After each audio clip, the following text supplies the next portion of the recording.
सोचिए, एक ऐसी कौम जिसे दुनिया की सबसे ताकतवर कौम कहा जाता था, जिनके शहर बुलंद पहाड़ों पर थे, जिनके जिस्म लोहे की तरह मजबूत थे, जिनके महल आसमान को छूते थे।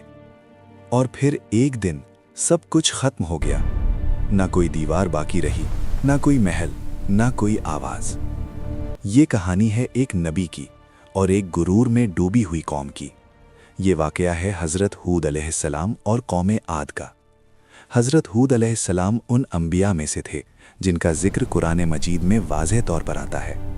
अल्लाह ताला ने उन्हें कौम आद की हिदायत के लिए भेजा। कौम आद अरब के इलाके अल अहकाफ में रहती थी। कुरान में सूरे अल फज्र में उनका जिक्र इस तरह आता है, जिनकी मिसाल शहरों में पैदा नहीं की गई। ये लोग जिस्मानी तौर पर कवि, दौलत में अमीर और तामीर में माहिर थे, लेकिन एक बड़ी कमी थी, वो अल्लाह को भूल चुके थे। उन्होंने बुत परस्ती शुरू कर दी थी और उनका गुरूर ही उनकी इबादत बन चुका था। इसी गुरूर को तोड़ने के लिए अल्लाह ने हज़रत हूद अलैहिस्सलाम को उनके दरमियान उठाया। कौम आद अपनी ताकत पर फ़ख्र करती थी। उनका नारा था, हमसे ज़्यादा ताकतवर कौन है। कुरान बताता है ये सिर्फ एक जुमला नहीं था, ये उनका अकीदा बन चुका था। वो पहाड़ों को तराश कर इमारतें बनाते थे। उनका शहर इरम अपनी बुनियादों और सुतूनों की वजह से मशहूर था। मगर जब ताकत अल्लाह की याद को मिटा दे तो वो ताकत रहमत नहीं रहती, अजाब बन जाती है। हज़रत हूद अलैहिस्सलाम अपनी कौम के दरमियान खड़े होते हैं। उनकी आवाज़ पुरसुकून मगर पुराज़्म होती है। ऐ मेरी कौम, अल्लाह की इबादत करो, उसके सिवा तुम्हारा कोई माबूद नहीं। वो उन्हें शिर्क छोड़ने की दावत देते, गुरूर छोड़ने की दावत देते, इंसाफ और तकवा की दावत देते। वो कहते, मैं तुमसे इसका कोई अजर नहीं मांगता, मेरा अजर सिर्फ अल्लाह के पास है। लेकिन जवाब क्या मिलता है? मजाक, इनकार, ताना। उन्होंने कहा, ऐ हूद, तुम तो बस हम जैसे इंसान हो।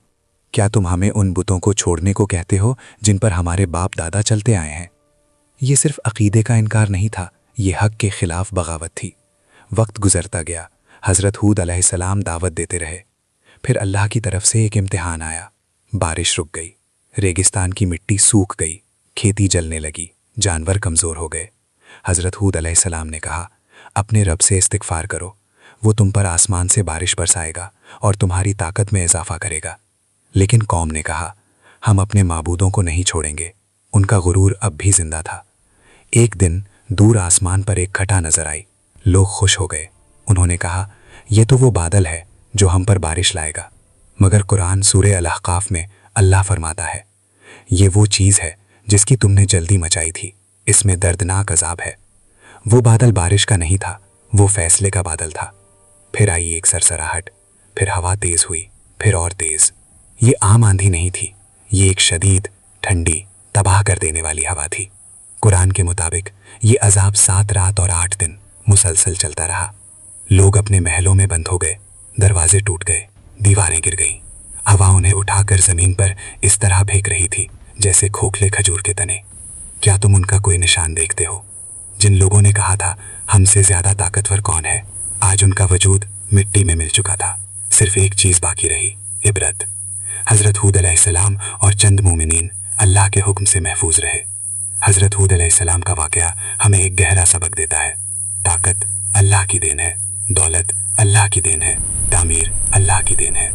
लेकिन जब इंसान देने वाले को भूल जाए तो वही नेमत उसके लिए अजाब बन सकती है। कौम आद का गुनाह सिर्फ शिर्क नहीं था, उनका असल जुर्म था गुरूर। आज भी इंसान अपनी टेक्नोलॉजी, अपनी इमारतों, अपनी पावर पर फख्र करता है, मगर याद रखिए, जब हवा चलती है तो सब कुछ गिर सकता है। हज़रत हूद अलैहिस्सलाम की कहानी हमें याद दिलाती है, तौहीद पर कायम रहना ही निजात का रास्ता है और गुरूर का अंजाम हमेशा तबाही होता है।